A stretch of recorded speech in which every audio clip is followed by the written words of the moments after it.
ಮಾತರಂ ಮೇ ಮಾತರಿಶ್ವನ್ ಪಿತರತುಲಗುರೋ ಭ್ರಾತರಿಷ್ಟಾಪ್ತಬಂಧೋ ಸ್ವಾಮಿನ್ ಸರ್ವಾಂತರಾತ್ಮನ್ನ ಜರಜರಯಿತರ್ಜನ್ಮ ಮೃತ್ಯಾಮಯಾನಾಂ ಗೋವಿಂದೇ ದೇಹಿ ಭಕ್ತಿಂ ಭವತಿ ಚ ಭಗವನ್ ಊರ್ಜಿತಾಂ ನಿರ್ನಿಮಿತ್ತಾಂ ನಿರ್ವ್ಯಾಜಾಂ ನಿಶ್ಚಲಾಂ ತದ್ಗುಣಗಣ ಬೃಹತೀಂ ಶಾಶ್ವತೀಮಾಶುದೇವ ನಾರಾಯಣಂ ನಮಸ್ಕೃತ್ಯ ನರಂ ಚೈವ ನರೋತ್ತಮಂ ದೇವೀಂ ಸರಸ್ವತೀಂ ವ್ಯಾಸಂ ತತೋ ಜಯಮುದೀರಯೇ ವಿಜಾನತಾಂ ಅವಿತ್ತಸ್ಯ ಮಧ್ವಸ್ಯ ಜಗತಿ ಗುರೋಃ ಪೂರ್ವಾಚಾರ್ಯಮಹಿಷ್ಠಾನಾಂ ಇಯಂ ಪ್ರಣತಿಮಾಲಿಕಾ ಪೂರ್ಣಜ್ಞಾನಾಯ ವಿದ್ಮಹೇ ಪೂರ್ಣಾನಂದಾಯ ಧೀಮಹಿ ತನ್ನೋ ವ್ಯಾಸ ಪ್ರಚೋದಯಾತ್. ಪುರಾಕೃತಯುಗೇ ರಾಜನ್ ಮಹರ್ಷಿ ಕುಂಭತಂಭವಃ ಮಿತ್ರಾವರುಣಯೋಃ ಪುತ್ರಃ ಶ್ರೀಮಾನ್ ಅತಿತಪಾಪ್ರಭುಃ. ನಿನ್ನೆ ಅಗಸ್ತ್ಯರ ಮಹಿಮೆಯನ್ನ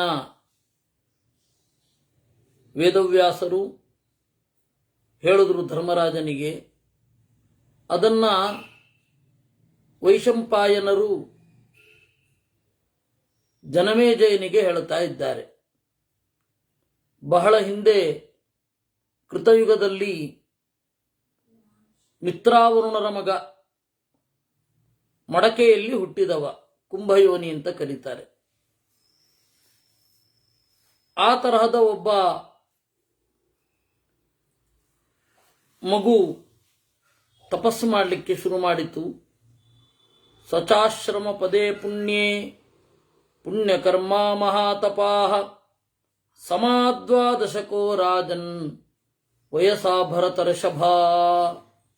12 ವರ್ಷ ಆ ಮಗುವಿಗೆ. ಆದರೆ ತಪಸ್ಸಿನಿಂದ ಎಲ್ಲರನ್ನ ಮೀರಿ ನಿಂತಿದ್ದಾನೆ. ತಮಾವಸಥ ಏಕಾಕಿ ಶಭ್ರಾಕಾಶಕೃತಂ ವ್ರತಂ ಮಿತ್ರಾವರುಣಯೋ ಸ್ವರ್ಗಂ ಗತಯೋಸ್ತು ಕೃತಾತ್ಮನೋ. ಒಂದು ಪರ್ವತ ಇತ್ತು. ಆ ಪರ್ವತದಲ್ಲಿ ಎಲ್ಲ ದೇವತೆಗಳಿಂದ ಗೌರವಿಸಲ್ಪಟ್ಟು ತಪಸ್ಸು ಮಾಡಲಿಕ್ಕೆ ಶುರು ಮಾಡಿದ. ಅಥ ಪ್ರಭವತೆ ರಾಜನ್ ಪುಣ್ಯಸ್ರೋತ ಮಹಾನದಿ ವರದಾ ವಿತಮಾ ನಾಮ ಸಿದ್ಧಚಾರಣ ಸೇವಿತಾ. ವಿತಮ ಅಂತ ಒಂದು ನದಿ. ಅದರಲ್ಲಿ ಮುಳುಗಿದವರಿಗೆ ತಮೋಗುಣದ ಕಾಟವೇ ಇರ್ತಿರಲಿಲ್ಲ. ಆ ತರಹದ ಒಂದು ವಾತಾವರಣ ಆ ನದಿಯದ್ದು. ಅಲ್ಲಿ ಸ್ನಾನ ಮಾಡಿ ಜಪ ಮಾಡಲಿಕ್ಕೆ ಶುರು ಮಾಡ್ತಾ ಇದ್ದ. ತಸ್ಮಿನ್ ಗಿರಿವರೇ ತಸ್ಯ ಅಗಸ್ತೆ ಪೈತೃಕೋಶ್ರಮಃ ಪುಣ್ಯಪುಷ್ಪ ಫಲೋಪೇತೈಃ ಪಾದಪೈರಭಿತಮೃತಃ. ಆ ಒಂದು ಬೆಟ್ಟದಲ್ಲಿ ಪರಂಪರಾಗತವಾದ ಆಶ್ರಮ ಅಗಸ್ತ್ಯರದ್ದು. ಅಲ್ಲಿ ತಪಸ್ಸು ಮಾಡಲಿಕ್ಕೆ ಶುರು ಮಾಡಿದ್ದು. ಪವಿತ್ರವಾದ ಹೂವು ಹಣ್ಣು ಮೊದಲಾದವುಗಳೆಲ್ಲ ಇತ್ತು. ಪವಿತ್ರವಾದ ಮರ ಇತ್ತು. ಮರದಲ್ಲೂ ಪವಿತ್ರವೇ, ಹಣ್ಣಿನಲ್ಲಿಯೂ ಪವಿತ್ರವೇ, ಹೂವಿನಲ್ಲಿಯೂ ಪವಿತ್ರವೇ ಅಂತ ಕೇಳಬಹುದು ನೀವು. ಯಜ್ಞಕ್ಕೆ ಯೋಗ್ಯವಾದ ಹಣ್ಣು ಪವಿತ್ರವಾದ ಹಣ್ಣು, ಯಜ್ಞಕ್ಕೆ ಯೋಗ್ಯವಾದ ಪುಷ್ಪ ಪವಿತ್ರವಾದ ಪುಷ್ಪ. ಯಾವುದಿದ್ರೆ ಜಾಸ್ತಿ ತೊಂದರೆ ಆಗೋದಿಲ್ವೋ. ಇವಾಗ ಕೆಲವು ಮರಗಳೆಲ್ಲ ಉಂಟು, ನೆಲದೊಡಲ ನೀರನ್ನೆಲ್ಲ ಹೀರಿ ಬರಡು ಮಾಡಿಬಿಡತ್ತೆ. ಹಾಗೆ ಈ ಪ್ಲಾಸ್ಟಿಕ್ ಇತ್ಯಾದಿಗಳೆಲ್ಲ ಮಾಡ್ತೇವೆ ನಾವು. ರಬ್ಬರ್ ಮರಗಳು. ಆ ರಬ್ಬರ್ ಮರಗಳೆಲ್ಲ ನೆಲದೊಳಗಿನ ನೀರನ್ನೆಲ್ಲ ಹೀರಿಬಿಡತ್ತೆ. ಆ ತರಹ ಆಗತ್ತೆ. ಆ ತರಹ ಇಲ್ಲದ ಪ್ರಕೃತಿಗೆ ಅತ್ಯಂತ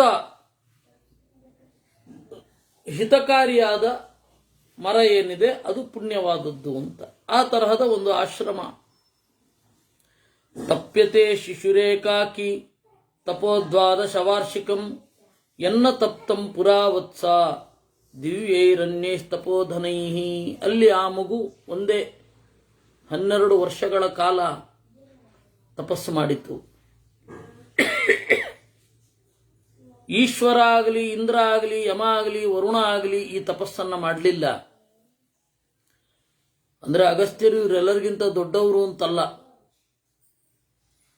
ಆ ವಾದ, ಆ ತರಹದ ತಪಸ್ಸು ಏನಿದೆ ಅಷ್ಟು ಪವಿತ್ರವಾಗಿತ್ತು, ಅಷ್ಟು ದಿಟ್ಟವಾಗಿತ್ತು ಅಂತ. ಈಶ್ವರ ಈ ತರಹದ ತಪಸ್ಸು ಮಾಡಲಿಲ್ಲ ಅಂತ ಅಲ್ಲ, ಇಂದ್ರ ಈ ರೀತಿಯಾದ ತಪಸ್ಸು ಮಾಡಲಿಲ್ಲ ಅಂತಲ್ಲ. ನಾವು ತಿಳ್ಕೊಳ್ಬೇಕಾದದ್ದೇನು ಅಂದ್ರೆ ಅತಿಲೋಕವಾದ ತಪಸ್ಸು ಅಂತ. ಊರ್ಧ್ವೋನ್ಮುಖೋ ನಿರಾಲಂಬ ಜಿತಾತ್ಮ ಪವನೋಪಮಃ. ಊರ್ಧ್ವೋನ್ಮುಖ ನಿರಂತರ ಮೇಲ್ಗಡೆ ಸಾಗುವ ತಪಸ್ಸು. ನಿರ್ದ್ವಂದ್ವನಾಗಿ ಅಹಂಕಾರವಿಲ್ಲದೆ, ತಪಸ್ಸಿನಿಂದ ಯಾವ ಫಲದ ಬಯಕೆಯೂ ಇರದೆ, ಕಾಷ್ಠಭೂತಸ್ತಪಸ್ತೇಪೆ ಸರ್ವಭೂತ ಹಿತೇ ರತಃ. ಒಳ್ಳೆ ಒಣಗಿದ ಕಟ್ಟಿಗೆ ತುಂಡಿನ ತರಹ ಅಲುಗದೆ ತಪಸ್ಸು ಮಾಡ್ತಾ ಇದ್ದ. ಈ ರೀತಿ ಇರುವಾಗ ಅಥ ಕೌಂತೆಯ ಕಾಲೇನ ಕೇನಚಿತ್ ಭರತರ್ಷಭ ಅಷ್ಟಾಶೀತಿ ಸಹಸ್ರಾಣಿ ಯತೀನಾಂ ಪುಣ್ಯಕರ್ಮಣಾಂ. ಹೀಗೆ ಕೆಲವು ಕಾಲ ಕಳೆದ ಮೇಲೆ ಆ ಪರ್ವತದ ತಪ್ಪಲಿಗೆ ಸುಮಾರು 88,000 ಜನ ಯತಿಗಳು ಬಂದರಂತೆ. ಅವರು ತೀರ್ಥಾಶ್ರಮದ ಹಿನ್ನೆಲೆಯಲ್ಲಿ, ತೀರ್ಥಯಾತ್ರೆಯ ಹಿನ್ನೆಲೆಯಲ್ಲಿ ಸುತ್ತು ಬಂದು ತಪಸ್ ಮಾಡಲಿಕ್ಕೆ ಅಂತ ಬರ್ತಾ ಇದ್ರು. ಏತಸ್ಮಿನ್ನಂತರೇ ಪಾರ್ಥ ಋಷಿ ಸಂಘ ಸವೈ ಮಹಾನ್ ಪ್ರದಕ್ಷಿಣಂ ಮಹೀಂ ಕೃತ್ವ ಭಾಸ್ಕರಂ ಗಿರಿಮಭ್ಯಯಾತ್. ಆ ಋಷಿಗಳ ಸಮೂಹ ಪ್ರದಕ್ಷಿಣೆ ಬಂದು ಅಲ್ಲಿಗೆ ಬಂತು. ಪವಿತ್ರವಾದ ಆ ನದಿಯಲ್ಲಿ ಸ್ನಾನ ಮಾಡಿದರು. ಕೆಲವರು ಕೇಚಿತ್ ಸಸ್ನುರು ಯಥಾ ಕಾಮಂ, ಆ ನದಿಯಲ್ಲಿ ಕೆಲವರು ಸ್ನಾನ ಮಾಡಿದ್ರು. ವಿತಮಸ್ ಅಂತ ಆ ನದಿಯ ಹೆಸರು. ಕೆಲವರು ನೆಮ್ಮದಿಯಿಂದ ಕೂತ್ಕೊಂಡ್ರಂತೆ, ಕೆಲವರು ಪಿತೃದೇವತೆಗಳಿಗೆ ತರ್ಪಣ ಕೊಟ್ರಂತೆ, ಕೆಲವರು ಆಟ ಆಡದ್ರಂತೆ, ಕೆಲವರು ಜಪ ಮಾಡಿದ್ರಂತೆ, ಕೆಲವೊಬ್ಬರು ವೇದಶಾಸ್ತ್ರಗಳ ಬಗ್ಗೆ ಚಿಂತನೆ ನಡೆಸ್ತಾ ಇದ್ರು. ಕೇಚಿದ್ ವೇದಾ ನದೀಯತೆ, ಕೆಲವರು ವೇದಾಧ್ಯಯನ ಮಾಡಿದರು. ಕಥಾ ಶುಶ್ರೂರನ್ಯೇ ಚ ಪ್ರೋಕ್ತ ಅನ್ಯಸ್ತಪೋಧನೈ. ಇನ್ನು ಕೆಲವರು ವೇದಾಂತದ ಕಥೆಗಳನ್ನು ಕೇಳಿದರಂತೆ, ಕೆಲವರು ಧ್ಯಾನ ಮಾಡಿದರಂತೆ, ಕೆಲವರು ಸುಮ್ಮನೆ ಕೂತರು. ಏವಂತೆ ಋಷಿಭಿ ಸಿದ್ಧೈ ಪಿತಮಾ ಪುಣ್ಯವರ್ಧಿನಿ ನದೀಸಾ ಪುರುಷ ವ್ಯಾಘ್ರ ದ್ಯೋತತೆ ತೈಸ್ತಪೋಧನೈ. ಈ ರೀತಿಯಾಗಿ ಆ ವಿತಮ ಎನ್ನುವ ನದಿ ಚೆನ್ನಾಗಿ ಕಂಗೊಳಿಸಿತು. ಈ ನಡುವೆ ದೇವರಾಜ ಪುರಂದರ ಇಂದ್ರ ಏನು ಮಾಡಿದ, ಪಿತಾಮಹಂ ಪುರಸ್ಕೃತ್ಯ ಸಹದೇವೈ ಸಮೇಯಿವಾನ್. ಆ ನದಿಯ ಸಮೀಪದಲ್ಲಿ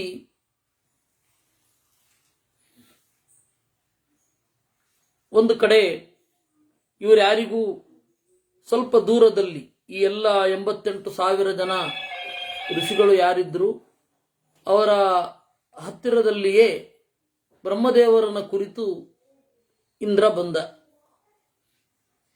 ಅಥಾಬ್ರವೀತ್ ಪುಷ್ಕರಜ ಸುರೇಶ್ವರಮರಿಂದಮಂ ವಿಜ್ಞಾಯ ಮುನಿಸಂಘಸ್ಯ ಧರ್ಮೇ ರಾಗಮುಪಸ್ಥಿತಂ. ಆವಾಗ ಬ್ರಹ್ಮದೇವರಿಗೆ ಈ ಒಂದು 88,000 ಜನ ಋಷಿಗಳೇನಿದ್ದಾರೆ ಅವರಿಗೆ ಅಹಂಕಾರ ಬಂದಿದೆ ಅನ್ನೋದು ಗೊತ್ತಾಯಿತು. ತಪಸ್ಸು ಮಾಡ್ತಾ ಮಾಡ್ತಾ ಮಾಡ್ತಾ ಅಹಂಕಾರ ಬಂದ್ಬಿಟ್ಟಿದೆ. ಇದನ್ನು ತಿಳಿದು ಅವರು ಹೇಳಿದರಂತೆ ಬ್ರಹ್ಮದೇವರು, ಇಮಂ ಮುಹೂರ್ತಮೇತೇಷಾಂ ಅಹಂಕಾರ ಸುರೇಶ್ವರ ಪ್ರಭವಿಷ್ಯತಿ ಸರ್ವೇಷಾಂ ಅಸ್ವರ್ಗೀಯೋ ನ ಸಂಶಯ. ನೋಡಪ್ಪ, ಇನ್ನು ಈಗಾಗಲೇ ಅಹಂಕಾರ ಅವರಿಗೆ ಶುರು ಆಗಿದೆ. ಇನ್ನು ಸ್ವಲ್ಪ ಹೊತ್ತಿಗೆ ಅದು ಸ್ಫೋಟಗೊಳ್ಳುತ್ತೆ. ಅದರಿಂದಾಗಿ ನೀನು ಈ ಜಾಗವನ್ನು ಬಿಟ್ಟು ಹೊರಟು ಬಿಡು. ಗಂತುಮರ್ಹಸಿ ಧರ್ಮಾತ್ಮನ್ ದ್ರಷ್ಟುಮೇಷಾಂ ನತೆ ಕ್ಷಮಂ. ಯಾರಿಗೆ ಅಹಂಕಾರ ಮೊದಲಾದವುಗಳಿರುತ್ತೆ ಅವರಿಗೆ ದೇವತೆಗಳು ಕಾಣೋದಿಲ್ಲ. ಅದರಿಂದಾಗಿ ನಿನ್ನಂತಹವನು ಅವರ ಕಣ್ಣಿಗೆ ಬೀಳಬಾರದು, ಹೊರಟು ಬಿಡು ಅಂತ ಅಂದರು. ಬ್ರಹ್ಮದೇವರು ಅದೃಶ್ಯರಾದರು. ಇಂದ್ರನು ಅಲ್ಲಿಂದ ಹೊರಟು ಬಿಟ್ಟ.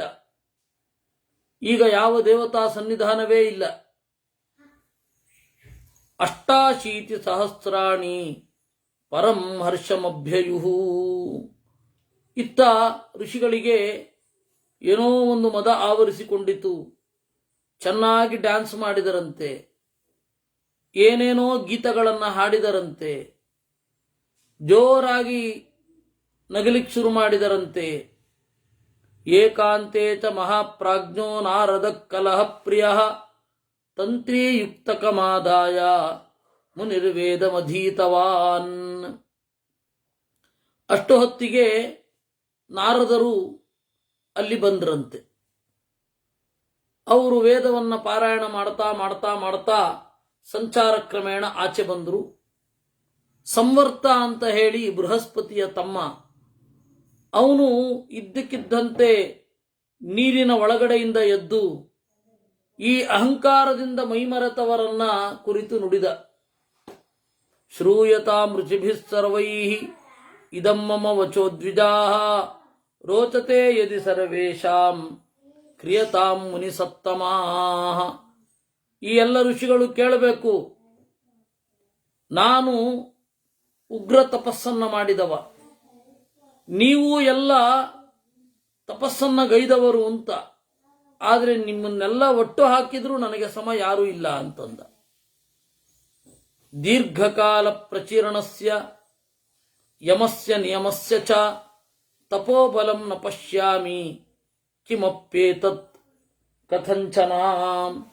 ನಾನು ದೀರ್ಘಕಾಲ ತಪಸ್ಸು ಮಾಡಿದ್ದೇನೆ, ಆದರೆ ಬೇರೆ ಯಾವ ಪ್ರಯೋಜನವೂ ಆಗ್ತಾ ಇಲ್ಲ, ನನಗೆ ಅನುಭವಕ್ಕೆ ಬರ್ತಾ ಇಲ್ಲ ಅಂದ. ಆಗ ವ್ಯಾಸರು ಹೇಳಿದ ಕಥೆ ಅಂತ, ವ್ಯಾಸರು ಇಲ್ಲೇನು ಬರಲಿಲ್ಲ. ಸಂವರ್ತ ವಚನಂ ಶ್ರುತ್ವಾ ಸರ್ವಂ ತದೃಷಿ ಮಂಡಲಂ ಅಹಂಕಾರ ವಶಂ ಪ್ರಾಪ್ತಂ ತದ್ವಾಕ್ಯಮಭಿನಂದತಾಂ. ಆಗ ಅಲ್ಲೆಲ್ಲ ಋಷಿಗಳು ಇದ್ರಲ್ಲ,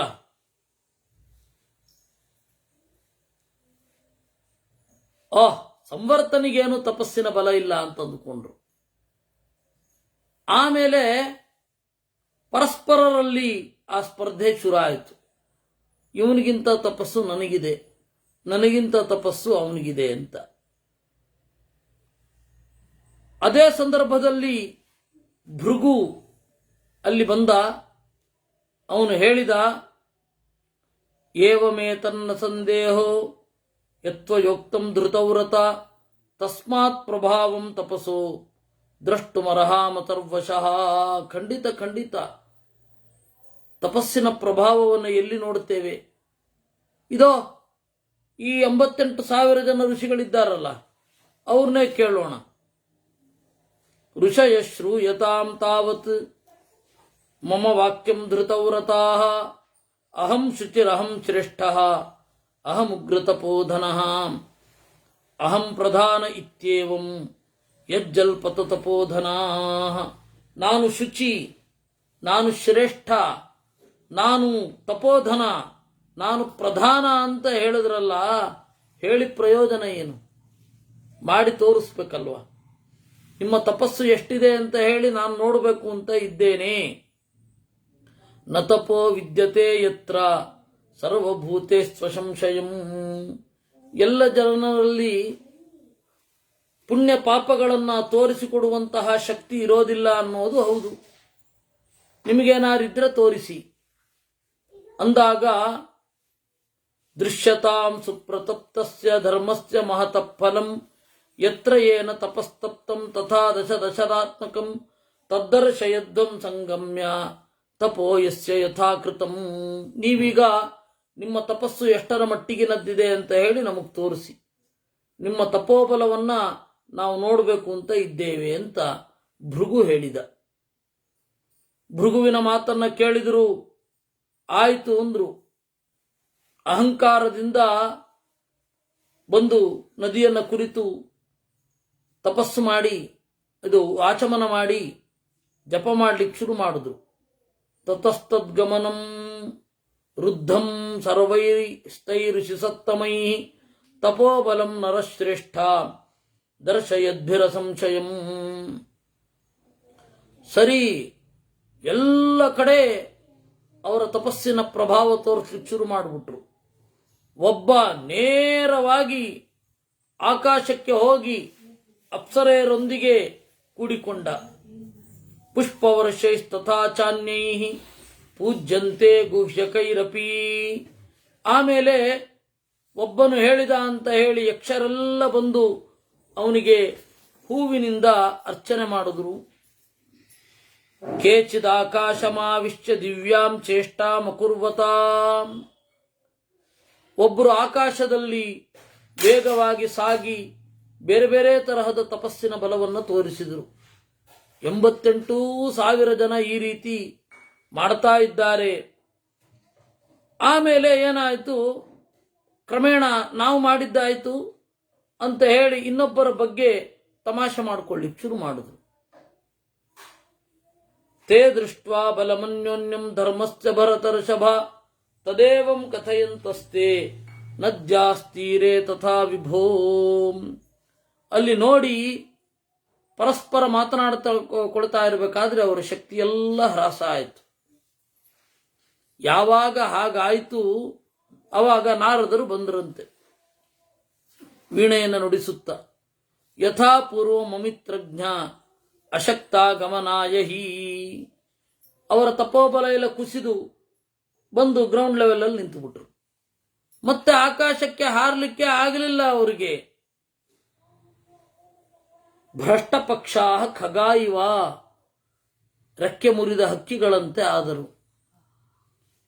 ಕಿಮಿದಂ ಕಿನ್ವಿದಮಿತಿ ಧಿಕ್ಕಷ್ಟಮಿತಿ ಚಾಪರೇ.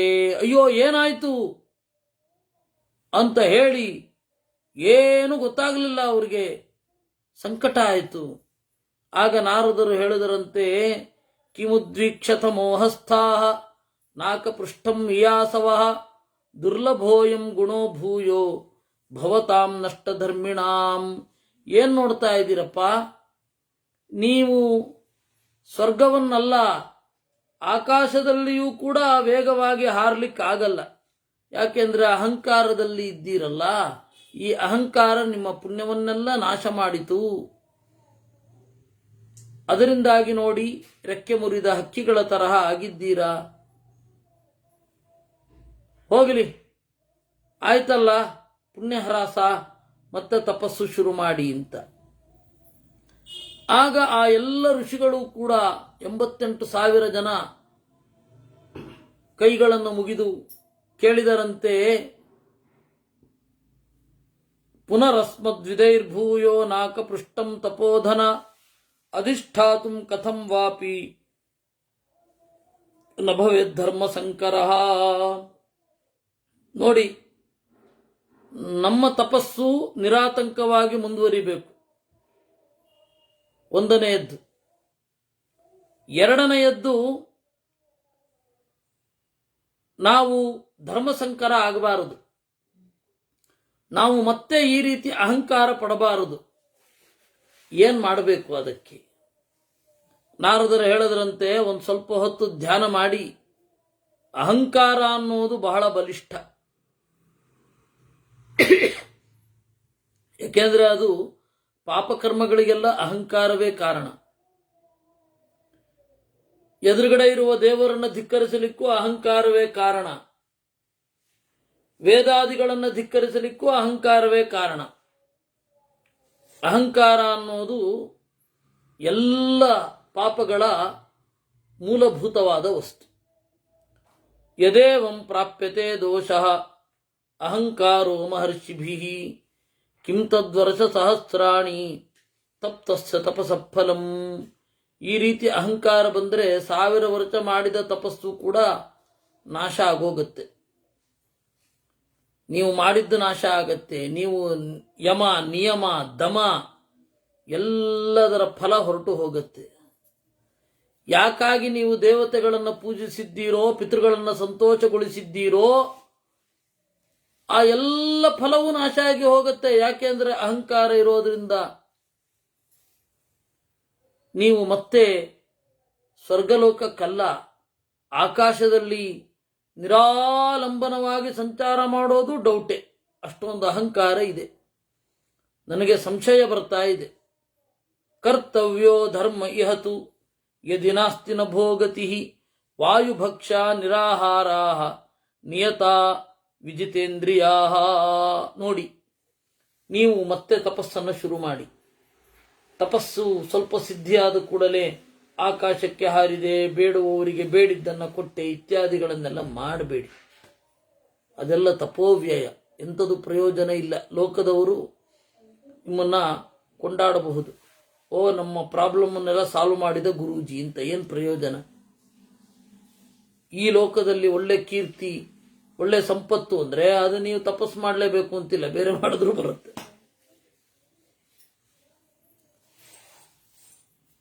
ನೀವು ಈ ರೀತಿ ನಿಮ್ಮ ಶಕ್ತಿಗಳನ್ನ ಸಿದ್ಧಿಯಲ್ಲಿ ವಿನಿಯೋಗಿಸ್ತಾ ಹೋದ್ರೆ, ನಾನು ಹೀಗಂದು ಕೂಡಲೇ ಒಬ್ಬನಿಗೆ ರೋಗ ಪರಿಹಾರ ಆಯಿತು, ನಾನು ಈ ರೀತಿ ಮಾಡಿದ ಕೂಡಲೇ ಒಬ್ಬನಿಗೆ ಸಂಪತ್ತು ಬಂತು, ಇದನ್ನೆಲ್ಲ ಕಟ್ಕೊಂಡು ಎಂತ ಮಾಡೋದು? ಬೇಗ ನಾಶ ಆಗಿ ಹೋಗುತ್ತೆ. ಇಹ ದೇವೇಶ್ವರೇಣಾಪಿ ವಾಸವೇನ ಮಹಾತ್ಮನ ಧರ್ಮ ಉಗ್ರ ಸುಚರಿತೋ ವಿತಮಾಯಾ ಪುರೋಪರಿ. ನೋಡಿ, ಇಲ್ಲಿಯೇ ತಪಸ್ಸು ಮಾಡಿದ್ದಾನೆ ಸದಾಶಿವ, ಇಲ್ಲಿಯೇ ತಪಸ್ಸು ಮಾಡಿದ್ದಾನೆ, ಇಲ್ಲಿಯೇ ತಪಸ್ಸು ಮಾಡಿದ್ದಾನೆ ಇಂದ್ರ. ತಪ್ತಂ ವರದ ಸಹಸ್ರಾಣಿ ದಿವ್ಯೇನ ವಿಧಿನಾ ಪುರಾ ಇಮಾಂ ಸರಿದ್ವರಾಂ ಪ್ರಾಪ್ಯ ವಿಷ್ಣುನಾಪಿ ಮಹಾತ್ಮನಾಂ. 1000 ವರ್ಷಗಳ ಕಾಲ ವಿಷ್ಣುವು ತಪಸ್ಸು ಮಾಡಿದ್ದಾನೆ. ಏಷ ಪ್ರಭಾವೋ ಧರ್ಮಜ್ಞಾ ನದ್ಯಾ ಅಸ್ಯಾ ನ ಸಂಶಯ. ಇದು ಅಷ್ಟು ಪವಿತ್ರವಾದ ಜಾಗ ವಿತಮಸ್ ಅನ್ನೋದು. ಇಲ್ಲಿ ಮತ್ತೆ ತಪಸ್ಸು ಮಾಡ್ರಿ ಅಂದಾಗ ಅವರಿಗೆ ದೈನ್ಯ ಆವರಿಸಿತು. ಛೇ, 1000 ವರ್ಷಗಳ ಕಾಲ ನಾವು ಮಾಡಿದ ತಪಸ್ಸು ಒಂದು ಕ್ಷಣದಲ್ಲಿ ಹೀಗೆ ಹಾಳಾಗಿ ಹೋಯ್ತಲ್ಲ. ಅಹಂಕಾರ ಅನ್ನೋದು ಏನಿರಬೇಡ. ಸರ್ವಾನೇವ ಮಹಾತ್ಮಾನಃ ತತಸ್ತಾನ್ಮಾ ನಾರದೋ ಬ್ರವೀತ್ ದೈನ್ಯಮೇತತ್ ಪರಿತ್ಯಜ್ಯ ಸರ್ವಕಾರ್ಯಾವಸಾದಕಂ ಶ್ರೋತುಮರ್ಹತ ತೇ ಸರ್ವೇ ಪ್ರಯತೇನ ಅಂತರಾತ್ಮನಾಂ. ಆಗ ಭೀಕರವಾದ ಒಂದು ದೈನ್ಯ ಅವರನ್ನು ಕಾಡ್ತಾ ಇತ್ತು. ಮತ್ತೆ ತಪಸ್ಸು ಮಾಡ್ಲಿಕ್ಕೆ ಮುಂದೆ ಹೋಗಲೂ ಇಲ್ಲ. ಯೋಚನೆ ಮಾಡ್ತಾ ಇದ್ರು, ಅಯ್ಯೋ ದೇವರೇ, ಏನಿದು, ಯಾಕೆ ಇದು, ಹೇಗೆ ಇದು ಇಷ್ಟು ಬೇಗ ಹಾಳಾಗಿ ಹೋಯ್ತಲ್ಲ ಅಂತ ಕಂಗೆಟ್ಟಾಗ ಅವಾಗ ನಾರದರು ಮತ್ತೆ ಹೇಳಿದರು, ಸರ್ವಥಾ ಮಾನಮುತ್ಸೃಜ್ಯ ವಿನಯೇನ ದಮೇನ ಚ. ಬೇಗ ಪರಿಸ್ಥಿತಿಯನ್ನು ಅರ್ಥ ಮಾಡಿಕೊಳ್ಬೇಕು, ಬೇಗ ಪರಿಸ್ಥಿತಿಯಿಂದ ಈಚೆ ಬರಬೇಕು. ಯಾವುದೇ ಕಾರಣಕ್ಕೂ ಪರಿಸ್ಥಿತಿಯಿಂದ ಮಾನಸಿಕವಾಗಿ ಈಚೆ ಬರಬೇಕು. ದೈಹಿಕವಾಗಿ ಈಚೆ ಬರೋದು ನಂತರದ ಮಾತು. ಮಾನಸಿಕವಾಗಿ ಮೊದಲು ಈಚೆ ಬರಬೇಕು. ಆ ಅಭಿಮಾನವನ್ನು ತ್ಯಾಗ ಮಾಡಿ ನೀವು. ಸರ್ವಥಾ ಮಾನಮುತ್ಸೃಜ್ಯ ವಿನಯೇನ ದಮೇನ ಚ ಯದಿದಂ ವಚನಂ ತ್ಯಜ್ಯ ಕರಿಷ್ಯಥ ತಪೋದನಾಃ ಇದಂ ಮುಹೂರ್ತಮಾಕಾಶಂ ಯಥಾ ಪೂರ್ವಂ ಗಮಿಷ್ಯಥ. ನಮಗೆ ಅಹಂಕಾರ ಇತ್ತು, ನಾವು ಹಿರಿಯರನ್ನ ಗೌರವಿಸ್ತೇವೆ ಅಂತ ನೀವು ಅಹಂಕಾರವನ್ನು ತೆರವು ಮಾಡಿಕೊಂಡ ಕ್ಷಣದಲ್ಲಿ ಮತ್ತೆ ನಿಮ್ಮ ತಪಸ್ಸು ವರ್ಕೌಟ್ ಆಗಲಿಕ್ಕೆ ಶುರು ಆಗುತ್ತೆ. ಅನೃತಂ ನೋಕ್ತ ಪೂರ್ವಂ ಮೇ ಮುನಿರಸ್ಮಿ ಧೃತವ್ರತಾಃ ತದ್ವಚ ಶ್ರೂಯತಾಂ ಸಾಧು ನಾರದೋಸ್ಮಿ ಧೃತವ್ರತಾಃ. ನಾನು ಯಾವತ್ತೂ ಅನೃತವನ್ನು ಸುಳ್ಳನ್ನ ಹೇಳಲಿಲ್ಲ, ನಾನು ನಾರದನಿದ್ದೇನೆ. ಧರ್ಮೋ ವಸ್ತ್ಯಕ್ತಮಾನಾನಾಂ ಸ್ವರ್ಗಶ್ಚೈವ ಭವಿಷ್ಯತಿ ಇದಂ ಮುಹೂರ್ತಂ ಸರ್ವೇಷಾಂ ಮದ್ವಾಕ್ಯಂ ಪರಿಗೃಹ್ಯತು. ಧರ್ಮೋ ವಸ್ತ್ಯಕ್ತಮಾನಾನಾಂ, ಯಾವಾಗ ನೀವು ಮಾನ ಅಹಂಕಾರ ಬಿಡ್ತೀರೋ ಆಗಲೇ ಈ ಪುಣ್ಯ ಫಲ ಕೊಡಲಿಕ್ಕೆ ಶುರು ಆಗುತ್ತೆ. ಬೇಗ ಮಾಡಿ ಅಂತ ಹೇಳಿದಾಗ ತೇತಸ್ಯ ವಚನಂ ಶ್ರುತ್ವಾ, ಕೂಡಲೇ ಅಗಲವಾದ ಅವ್ರ ಕಣ್ಣು ಅಗಲವಾಯಿತು ಸಂತೋಷದಿಂದ.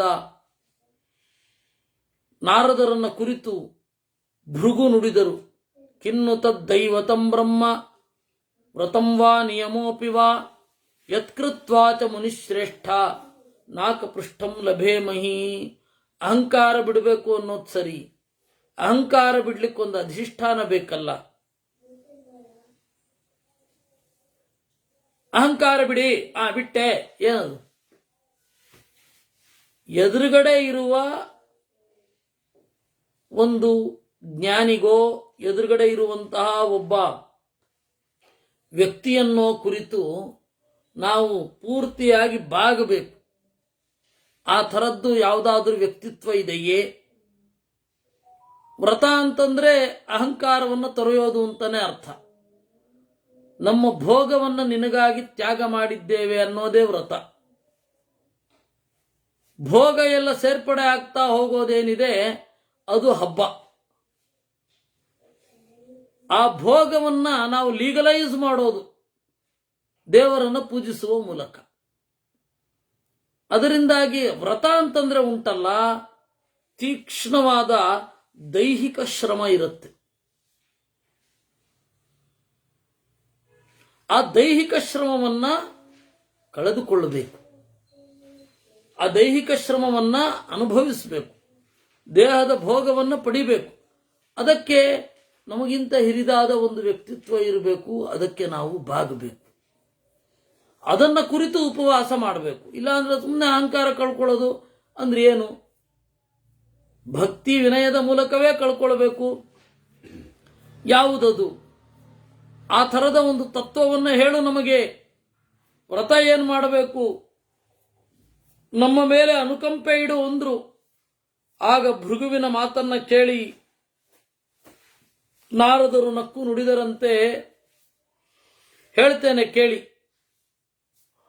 ಈ ಒಂದು ಶೈಲದಲ್ಲಿ ಪುಟ್ಟ ಹುಡುಗ ಇದ್ದಾನೆ, 12 ವರ್ಷದ ಹುಡುಗ.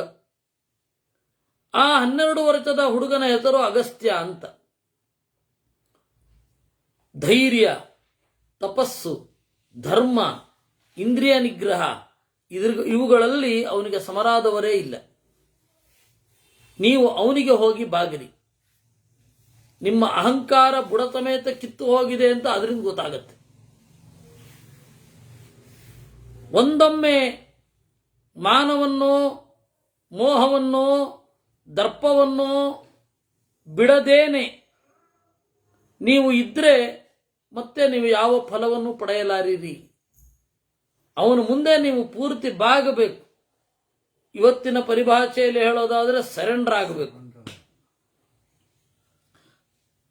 ಅವನು ಲೋಕಕ್ಕೆ ಹಿತ ಆಗಲಿ ಅಂತ ತಪಸ್ಸು ಮಾಡ್ತಾ ಇದ್ದಾನೆ ಅಂತ ಅವನ ಮಾತನ್ನ ಕೇಳಿದ ಕೂಡಲೇ ನಾರದರಿಗೆ ಪ್ರದಕ್ಷಿಣೆ ಬಂದು ನಮಸ್ಕಾರ ಮಾಡಿ ಆ ಬೆಟ್ಟದ ಮೇಲೆ ಇರಲಿಕ್ಕೆ ಶುರು ಮಾಡಿದ್ರು. ಇವರು ಬೆಟ್ಟದ ತಪ್ಪಲಿನಲ್ಲಿ ಇದ್ರು.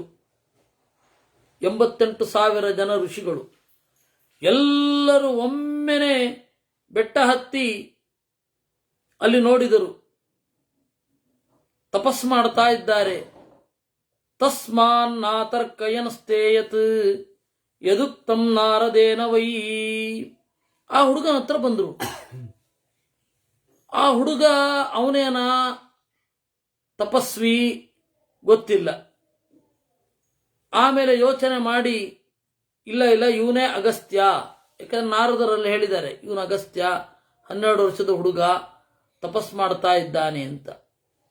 ಅವನನ್ನು ಕುರಿತು ಹೇಳಿದರು, ವಯಂ ದೈವತ ದೃಷ್ಟೇನ ಅಹಂಕಾರೇಣ ಲಂಘಿತಾ ದಮಮುತ್ಸೃಜ್ಯತರ ಧರ್ಮೇಣ ರಾಗಸ್ಪೃಷ್ಟಾ ವಿಮೋಹಿತಾ.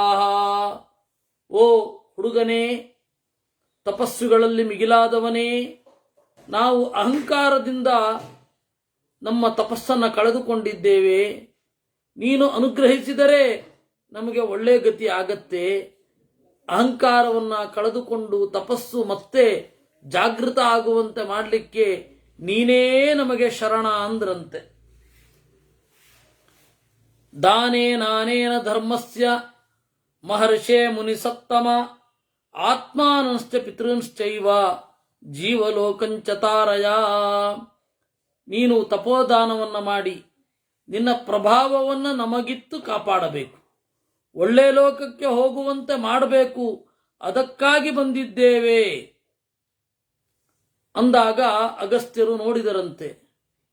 ಸಂತೋಷದಿಂದ ಅವರನ್ನು ಎದುರುಗೊಂಡ, ಕೈಗಳನ್ನು ಮುಗಿದ. 12 ವರ್ಷದ ಹುಡುಗ.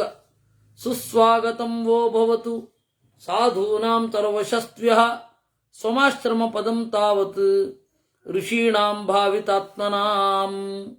ನಿಮಗೆಲ್ಲರಿಗೂ ಸ್ವಾಗತ.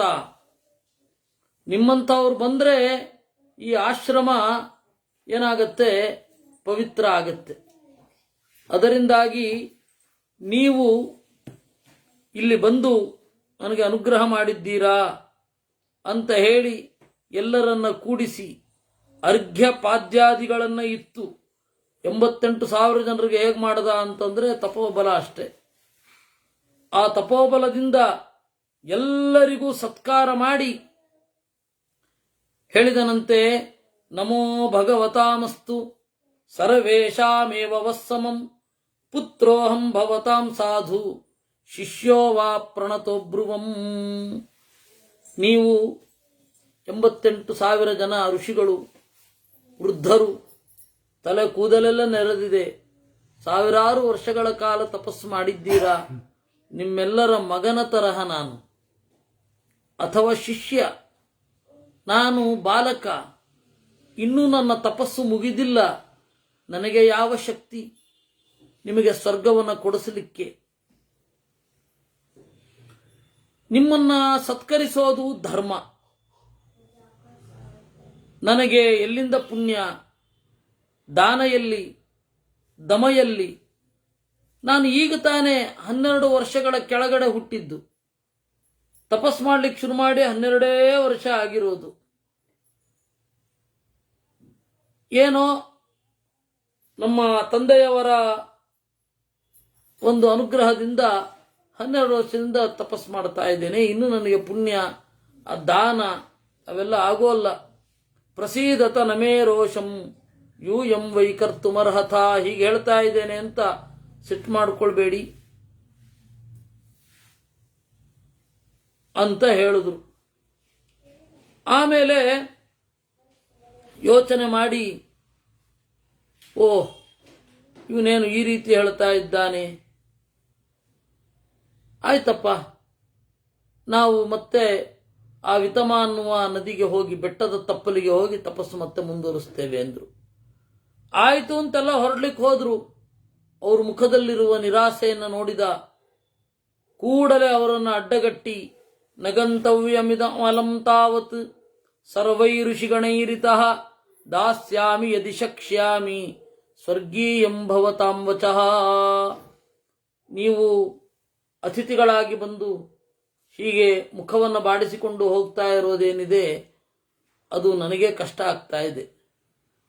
ಏನೋ ಕೇಳಿಕೊಂಡು ಬಂದಿದ್ದೀರಾ, ನನ್ನ ಕೈಯಲ್ಲಿ ಏನಿದೆ ಅದನ್ನು ಕೊಡ್ತೇನೆ ಅಂತ ಹೇಳಿ ಪೂರ್ವ ದಿಕ್ಕಿನ ಕಡೆಗೆ ತಿರುಗಿ ಆಚಮನಾದಿಗಳನ್ನು ಮಾಡಿ ಸಂಕಲ್ಪವಂ ಗೈದು ದೇವತೆಗಳನ್ನು ಕುರಿತು ಖ್ಯಾಪಿಸುತ್ತಾ ಗಟ್ಟಿಯಾಗಿ ಹೇಳಿದನಂತೆ. ಯದ್ಯಸ್ತಿ ಸುಕೃತಂ ಕಿಂಚಿತ್ ದೇವತಾವಾ ಸುಪೂಜಿತಾ 88 ಯಾಂತ್ವೇತಾನಿ ಯಥಾಪುರಾ. ಓ ದೇವತೆಗಳೇ, ನನ್ನ ಪುಣ್ಯ ಸ್ವಲ್ಪವಾದರೂ ಇದ್ದರೆ ಈ 88,000 ಜನ ಋಷಿಗಳು ಅವರಿಗೆ ಇಷ್ಟವಾದ ಲೋಕವನ್ನು ಪಡೆಯಲಿ, ಆ ಲೋಕ ಅವರಿಗೆ ಶಾಶ್ವತವಾಗಿರಲಿ. ಇದು ನನ್ನ ಸತ್ಯದ ಆಣೆ, ತಪಸ್ಸಿನ ಆಣೆ, ನಿಯಮದ ಆಣೆ, ದಮದ ಆಣೆ ಅಂತ ಹೇಳಿದನಂತೆ.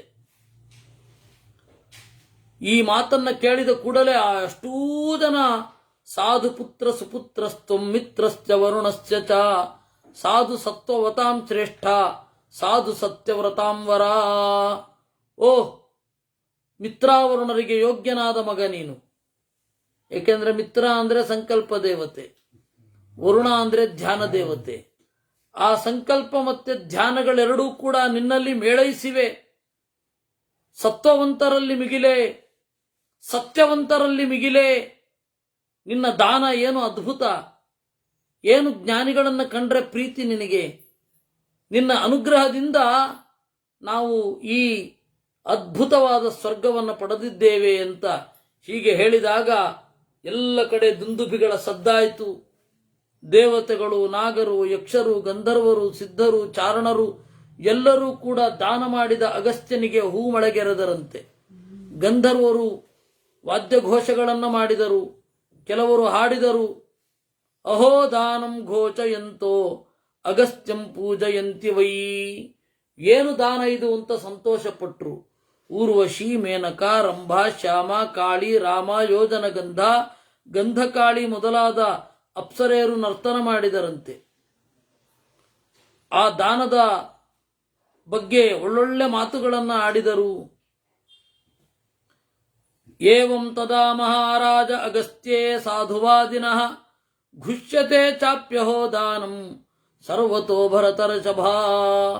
ಈ ತರಹದ ಎಲ್ಲ ಕಡೆ ಕೊಂಡಾಡ್ತಾ ಇದ್ದಾರೆ. ಇದನ್ನು ನೋಡಿ ನಾರದರಿಗೆ ಬಹಳ ಆಶ್ಚರ್ಯ ಆಯಿತು. ಅವರೇನ್ ಮಾಡಿದ್ರು? ನಾರದರು ಬಾಲಕರನ್ನು ನೋಡಿದರು. ದೇವರಚರ ವರ್ಧಯಾಮಾಸ ಹರ್ಷಾದಮರತನ್ನಿಭಂ. ಮಗುವಿಗೆ ಸಂತೋಷದಿಂದ ಆಶೀರ್ವಾದ ಮಾಡಿದರಂತೆ ನಾರದರು.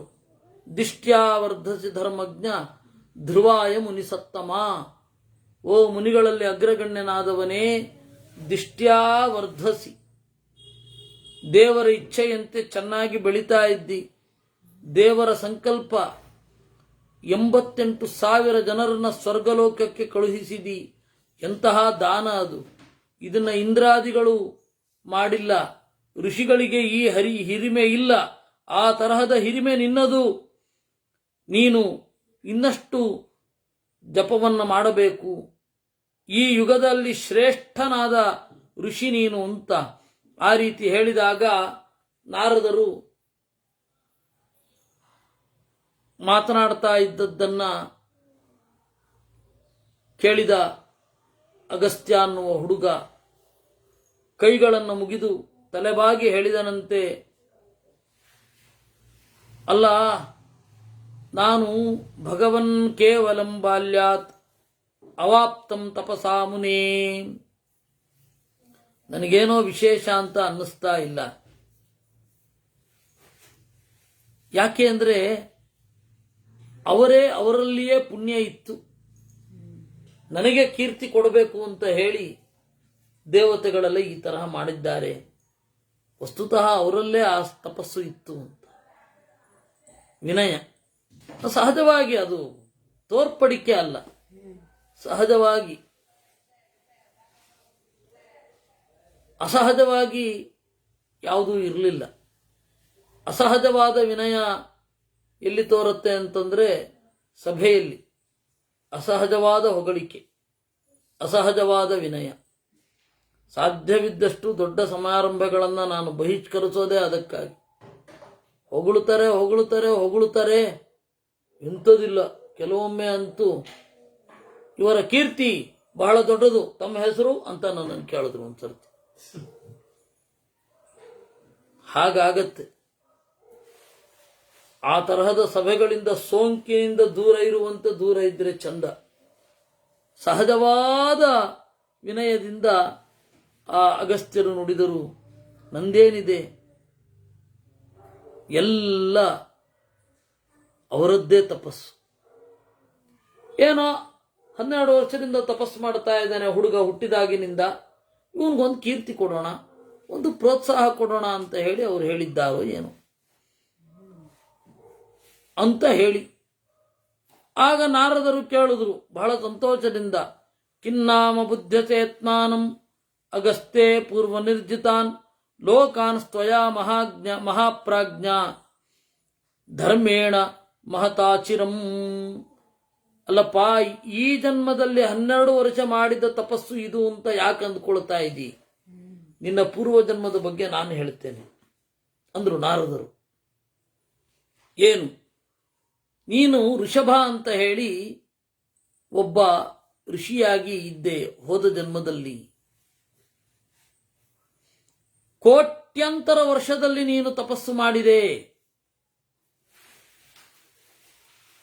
ಆಮೇಲೆ ನಿನ್ನ ಆ ತಪಸ್ಸಿಗೆ ಸಂತಸಗೊಂಡು ಇದು ನಾರಾಯಣ ನಿನ್ನಲ್ಲಿ ನೆಲೆಗೊಂಡ.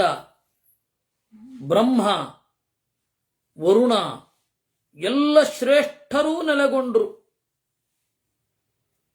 ಅದರಿಂದಾಗಿ ನಿನ್ನಲ್ಲಿ ಈ ತಪಸ್ಸು. ಇಲ್ಲಾಂದ್ರೆ ಹುಟ್ಟಿದ ಕೂಡಲೇ ತಪಸ್ಸಿಗೆ ಹೋಗೋದು ಅಂದ್ರೆ ಏನು?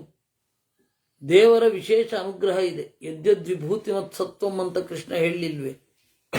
ಹಾಗೆ ಅದರಿಂದಾಗಿ ಇದು ನಿನ್ನ ಪೂರ್ವಜನ್ಮ. ತಥಾ ಯಥಾ ತಥಾಸ್ತು ಭಗವನ್ ದಿಷ್ಟ್ಯಾತೆ ಋಷಯೋಗತಾಃ ದಿಷ್ಟ್ಯಾತೆ ನವೃತಾ ಸತ್ಯ ವೃಥಾ ಭಗವನ್ ವಾಗುದಾಹೃತಾಂ. ಅಗಸ್ತ್ಯರು ಹೇಳಿದ್ರು, ಅದು ಏನ್ ಬೇಕಾದ್ರೆ ಇರಲಿ, ಋಷಿಗಳೆಲ್ಲ ಹೋಗಿದ್ದು ನಿನ್ನ ಒಂದು ಶಕ್ತಿಯಿಂದ.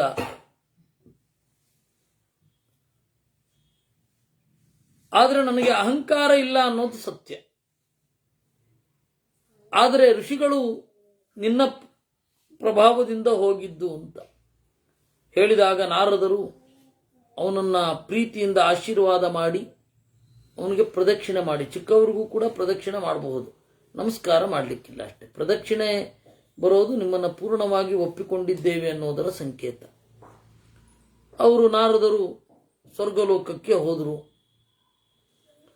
ಇಷ್ಟು ಕಥೆಯನ್ನ ವ್ಯಾಸರು ಹೇಳಿ, ಕೇಳಿದೇನಪ್ಪ, ಈ ಕಥೆ ಕೇಳಿದವರು ಕೂಡ ಕಿಲ್ಬಿಷಾತು ಮುಚ್ಚೇತ, ಪಾಪದಿಂದ ಬಿಡುಗಡೆ ಹೊಂದುತ್ತಾರೆ. ಪ್ರಯಾಣ ಮಾಡುವಾಗ, ಒಳ್ಳೆಯ ಜಾಗಕ್ಕೆ ಸೇರುವಾಗ, ಹೆಣ್ಣು ಮಕ್ಕಳು ಹೆರುವಾಗ, ರಾಜರು ಅಭಿಷೇಕವನ್ನು ಮಾಡಿಸಿಕೊಳ್ಳುವಾಗ ಈ ಒಂದು ಕಥೆಯನ್ನು ಕೇಳಬೇಕು. ಅಗಸ್ತ್ಯರ ಬಗ್ಗೆ ಚಿಂತಿಸಬೇಕು. ಆಗ ಒಳ್ಳೆ ಒಂದು ಫಲ ಸಿಗತ್ತೆ. ಇದನ್ನ ಕೇಳಿ ಕಲ್ಮಶ ನಾಶ ಆಗತ್ತೆ, ಕೆಟ್ಟ ಕನಸು ಬೀಳುವುದಿಲ್ಲ, ಪಾಪದಲ್ಲಿ ಮನಸ್ಸು ಹೋಗೋದಿಲ್ಲ, ಎಲ್ಲ ಒಳ್ಳೆಯದಾಗತ್ತೆ. ನಾವು ಪವಿತ್ರ ಆಗ್ತೇವೆ ಒಳಗಡೆಯಿಂದ. ಈ ತರಹದ ಅಗಸ್ತ್ಯರು ಒಂದು ಬಾರಿ ಉಪವಾಸ ಸಮಾಪ್ತಿ ಆದ ಮೇಲೆ ಅವರೇನ್ ಮಾಡಿದ್ರು, ಆಕಾಶಕ್ಕೆ ಹೊರಟರು. ಗಾಳಿಯಲ್ಲಿ ತೇಲ್ಕೊಂಡು ಹೋಗ್ತಾ ಇದ್ದಾರೆ. ಸಸಪ್ತಮ ಪಥಂ ಗತ್ವಾ ಪವನಸ್ಯ ಮಹಾತಪಾಃ ಪಶ್ಯತೆ ವಿಮಲಾ ಸರ್ವಾಃ ದಿಶೋ ದಶ ನೃಪೋತ್ತಮ. ಅವರು ದೇವತೆಗಳನ್ನ ನೇರವಾಗಿ ನೋಡಲಿಕ್ಕೆ ಶುರು ಮಾಡಿದ್ರು. ಅಲ್ಲಿ ಮೇಲುಗಡೆ ಆಕಾಶಕ್ಕೆ ಜಿಗಿದು ಗಂಧರ್ವರನ್ನ ನೋಡಿದ್ರು. ಆಮೇಲೆ ಮೇಲ್ಗಡೆಯಿಂದ ಕೆಳಗಡೆ ತುಣುಕಿನಂತೆ ಇರುವ ಭೂಮಿಯನ್ನು ನೋಡಿದ್ರು. ಹಾಗೆ ಆ ಭೂಮಿಯನ್ನು ವಿಸ್ತಾರವಾಗಿ ನೋಡಿದ್ರು. ಈ ರೀತಿ ಎಲ್ಲ ಕಡೆ ತಿರುಗಾಡ್ತಾ ಇರಬೇಕಾದ್ರೆ ಒಂದು ಕಡೆ ಮನಸ್ಸಿಗೆ ಏನೋ ಖೇದ ಆಯಿತು. ಅಲ್ಲೊಬ್ಬ ಪುರುಷ ಇದ್ದಾನೆ, ಅವನು ದೇವತೆ. ಅವನಿಗೇನೋ ಸಂಕಟ ಇದೆ ಅಂತ ಅನ್ನಿಸಿತು. ಸೀದ ಬಂದು ವಿನೀತರಾಗಿ ಅಗಸ್ತ್ಯರು ಕೇಳಿದರಂತೆ, ಬ್ರಾಹ್ಮಣೋಸ್ಮಿ ಮಹಾಭಾಗ ಕಥಮಪ್ಯಾಗತೋ ನಭಃ ತತ ಪ್ರದೀಪ್ತಮಾಲೋಕ್ಯ ಶಂಕಿತ ಸಾಧು ಕಥ್ಯತಾಂ. ಇದೇನಿದು? ದೇವನಂತೇನು ಕಾಣ್ತಾ ಇದ್ದಿ, ಆದರೆ ದುಃಖ ಇದೆ ಮುಖದಲ್ಲಿ. ನಾನು ಯಾವುದೋ ಕಾರಣದಿಂದ ಇಲ್ಲಿ ಬಂದ ಬ್ರಾಹ್ಮಣ ನಾನು. ನಿನಗೇನಾಗಬೇಕು ಹೇಳು, ಆದರೆ ಮಾಡೋಣ. ಅದನ್ನು ಕೇಳಿದ ಕೂಡಲೇ ಅವನು ಹೇಳಿದನಂತೆ, ಅವಗಚ್ಚಾಮ್ಯಗಸ್ತ್ಯತ್ವಾಂ ಋಷಿಂ ಪರಮಧಾರ್ಮಿಕಂ. ನೋಡು, ನಾನು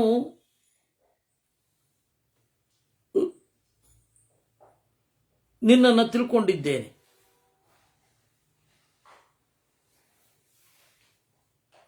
ನೀನು ಯಾರು, ಏನ್ ಮಾಡ್ತಾ ಇದ್ದೀ, ಎಲ್ಲವೂ ಗೊತ್ತಾಯಿತು. ಇಲ್ಲಿ ನಾರಾಯಣನೇ ಇದ್ದಾನೆ ಸ್ವಲ್ಪ ದೂರದಲ್ಲಿ. ಆ ನಾರಾಯಣನ ಅನುಗ್ರಹದಿಂದ ಅಗ್ನಿದೇವ ಈ ಲೋಕವನ್ನ ಆಳಿಕೊಂಡು ಇದ್ದಾನೆ. ಯಾಕೋ ಅಗ್ನಿಯ ಪ್ರಕಾಶ ಮಂದವಾಗಿದೆ, ಅದರಿಂದಾಗಿ ನನ್ನ ಮೋರೆಯು ಬಾಡ್ತಾ ಇದೆ. ಓ ಹೌದೇನು ಅಂತ ಹೇಳಿ ಆ ಇಡೀ ಜಾಗಕ್ಕೆ ಏನು ಟೆಂಪರೇಚರ್ ಬೇಕೋ ಅದು ಅಗಸ್ತ್ಯರ ಮೈಯಿಂದ ಕ್ರಿಯೇಟ್ ಆಯ್ತಂತೆ. ಇದನ್ನು ನೋಡಿ ಎಲ್ಲರಿಗೂ ಆಶ್ಚರ್ಯ. ಎಂತಹ ತಪಸ್ಸು ಅಗಸ್ತ್ಯರದ್ದು. ಭೂಮಿಯಿಂದ ದೂರ ಉಳಿದು ಸೂರ್ಯನ ಕೈಯಿಂದ ಆಚೆ ಇರುವ ಈ ಪ್ರದೇಶವನ್ನ, ಸೂರ್ಯನ ಕಿರಣಗಳೂ ಬರದ ಈ ಪ್ರದೇಶದಲ್ಲಿ ಭೂಮಿಯಲ್ಲಿ ಯಾವ ರೀತಿಯಾದ ಟೆಂಪರೇಚರ್ ಇರಬೇಕು ಆ ರೀತಿ ಒಂದು ಕ್ರಿಯೇಟ್ ಮಾಡಿದ್ರಲ್ಲ, ಏನು ಅದ್ಭುತ ಅಂತ ಜನರೆಲ್ಲ ಅಚ್ಚರಿಪಟ್ಟರು ಅನ್ನುವಲ್ಲಿಗೆ 306ನೇ ಅಧ್ಯಾಯ. ಇಷ್ಟು ಹೇಳಿದ ಕೂಡಲೇ ಯುಧಿಷ್ಠಿರ ಮತ್ತೆ ಈ ಕಥೆಗೆ ವಾಪಸ್ ಬರುತ್ತೆ. ಕಥಂ ನಿರ್ವೇದಮಾಪನ್ನ ಶುಕೋ ವೈಯಾಸಕಿಪುರ ಏತದಿಚ್ಛಾಮಿ ಕೌರವ್ಯ ಶ್ರೋತುಂ ಕೌತೂಹಲಂ ಹಿಮೇ.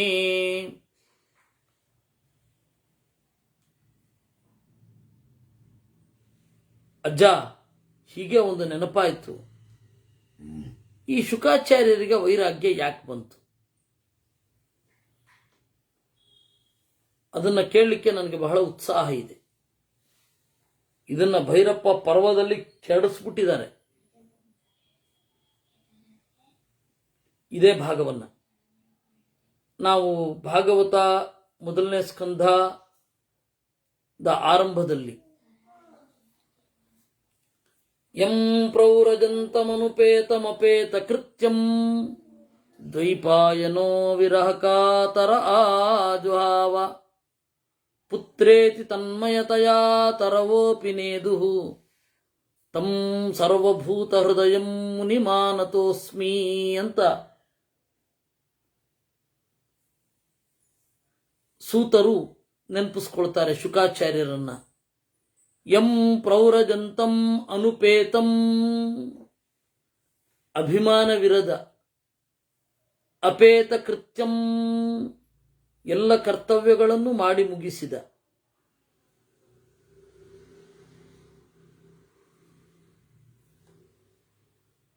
ಶುಕಾಚಾರ್ಯರನ್ನು ನಮಸ್ಕಾರ ಮಾಡುತ್ತೇನೆ.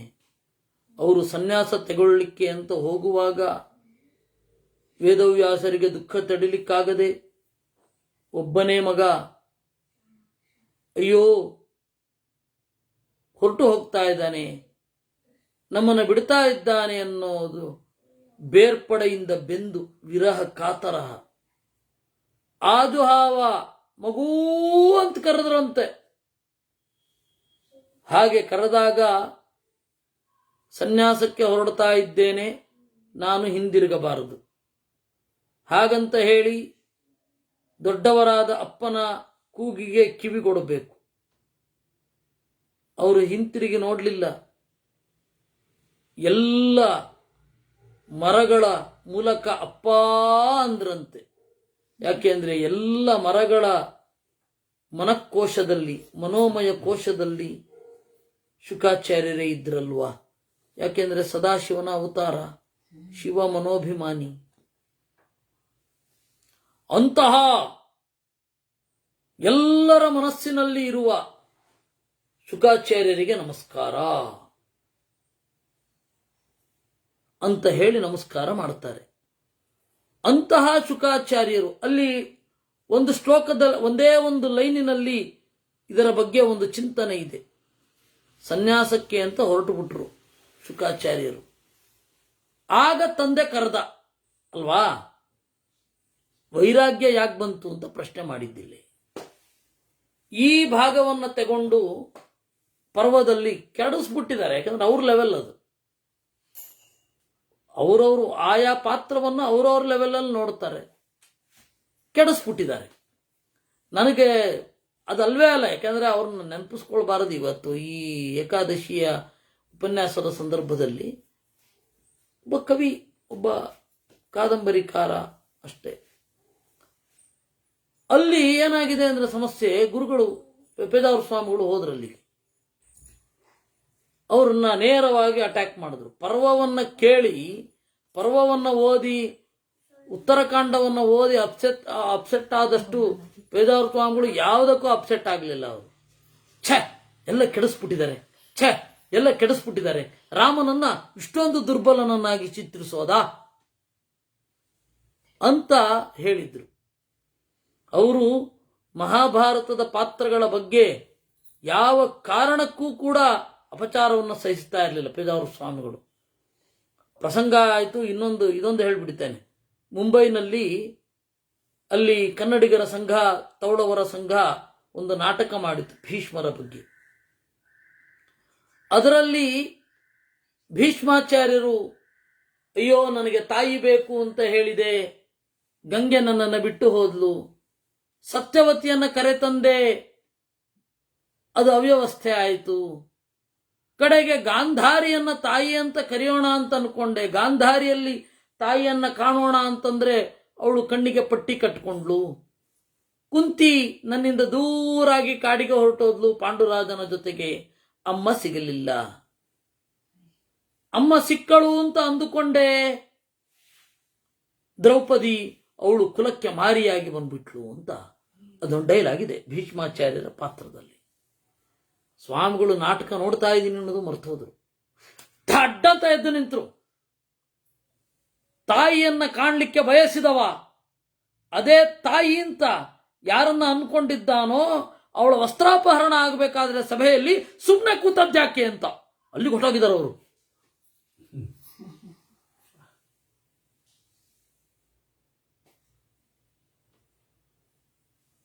ಅಷ್ಟು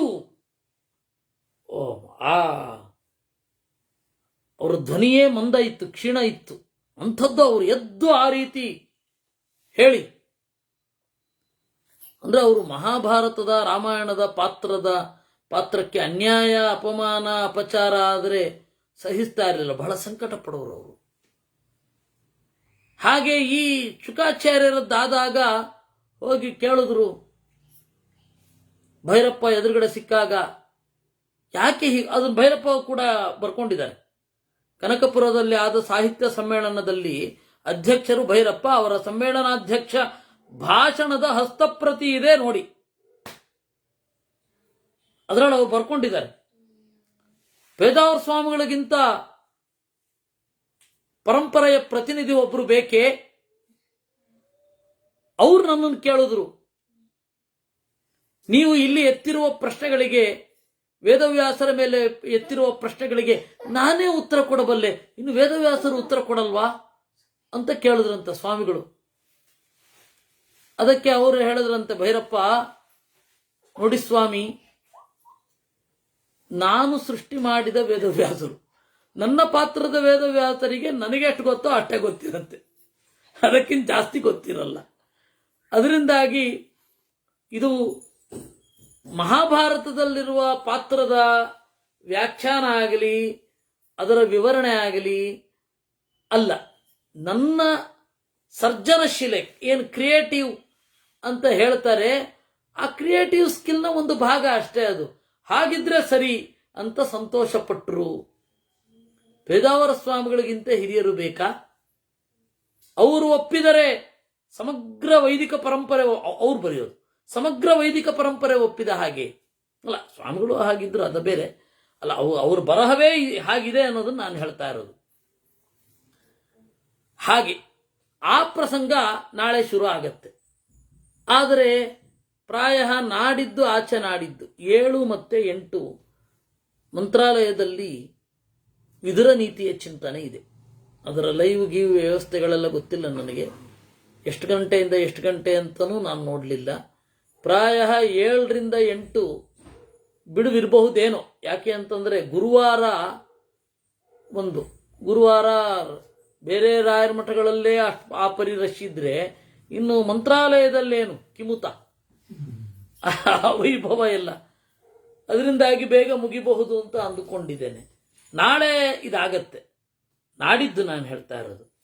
ಗುರುವಾರ ಶುಕ್ರವಾರದ ಕಥೆ ಗೊತ್ತಿಲ್ಲ, ನೋಡೋಣ. ಆದರೆ ಮಾಡುವ ಶುಕಾಚಾರ್ಯರ ಬಗ್ಗೆ ತಿಳ್ಕೊಳ್ಳೋಣ. ಆಮೇಲೆ ಶನಿವಾರ ಭಾನುವಾರ ಯಥಾಪ್ರಕಾರ ಸಂಜೆ ಉಪನ್ಯಾಸಗಳಿದೆ.